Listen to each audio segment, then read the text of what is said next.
when I was 6 years old, I was in a dance recital. This was with Hazel Berg at the time. And it was one of the many turning points in my life, because after that recital I knew that I was headed for Broadway because I was dancing on such a beautiful stage. I felt like I was the most talented little person in the world. And that's another thing that I just think, if we can give that opportunity to all the Siouxland children to participate, whether they're on stage playing an instrument, whether they're dancing, whether they're in a choral group, it's just something that will inspire them and give them an experience that they'll have for the rest of their life.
Welcome, ladies and gentlemen, welcome to the medicine show of the great Dr. Balthazar T. Archimedes, and I am the great doctor, and I'm here to share with you today something that is absolutely spectacular. Now, I'm not going to try to sell you anything. I don't have any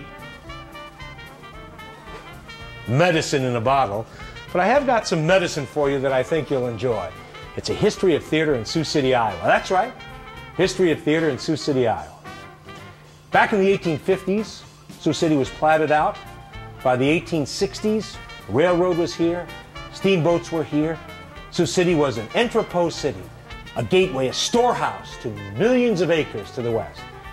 There were lots of people here, and where there were people, there was theater.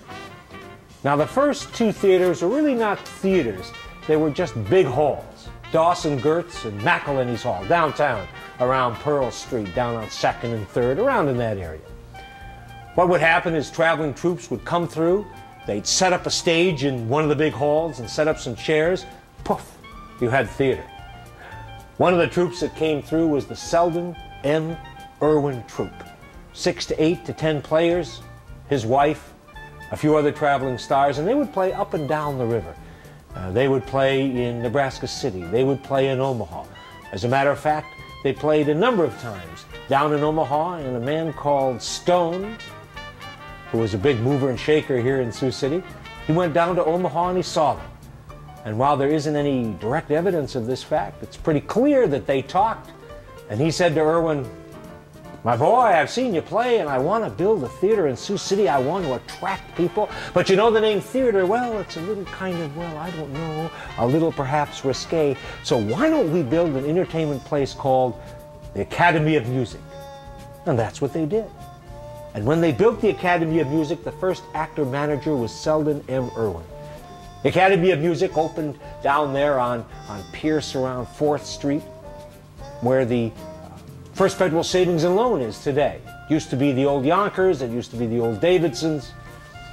It sat about 800 people, 1,000 if you counted standing room in the balcony. Now this was at a time, 1871, January 15th when it opened. This was at a time when Sioux City's population was 3,500 to 4,000, give or take. So a lot of people could go to that theater. But obviously it wasn't just Sioux City people, it was everybody in the Siouxland area, although they didn't call it that. Well, as soon as the Academy of Music was built, guess what?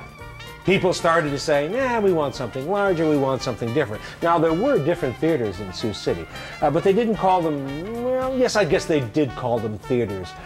Billy McConnell's Theater, the Olympic Theater, the Pearl Street Varieties, they were called slab theaters, you know what I mean? The clientele was mostly male, and when you went up the flight of stairs and you knocked on the door and somebody went, and then they let you come in.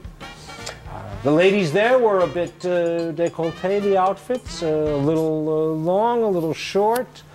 They would dance, they would sing. There was a stage, 3 or 4 piece band, some comics, some sketch artists, mainly ladies in scantily clad outfits. There were some booths along the side where other things went on or came off, depending on your predisposition. Beer was $1, whiskey, wine was $5.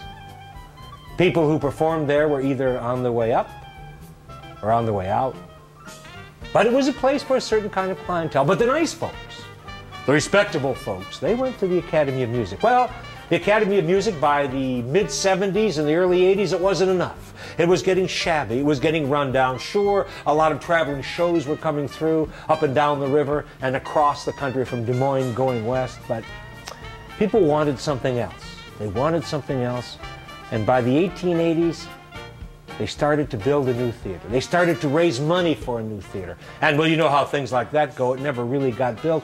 But by 1887, yes, something had happened. The P.V. Grand Opera House, the cornerstone was laid in the fall of 1887. 5,000 Masons were there. It was a big occasion. Now, P.V. was a grain merchant. He'd also appeared in amateur theatricals back in the 70s, along with a guy called Boog, who was a former butcher who became a big meat-packing giant. He also appeared on the stage of the Academy.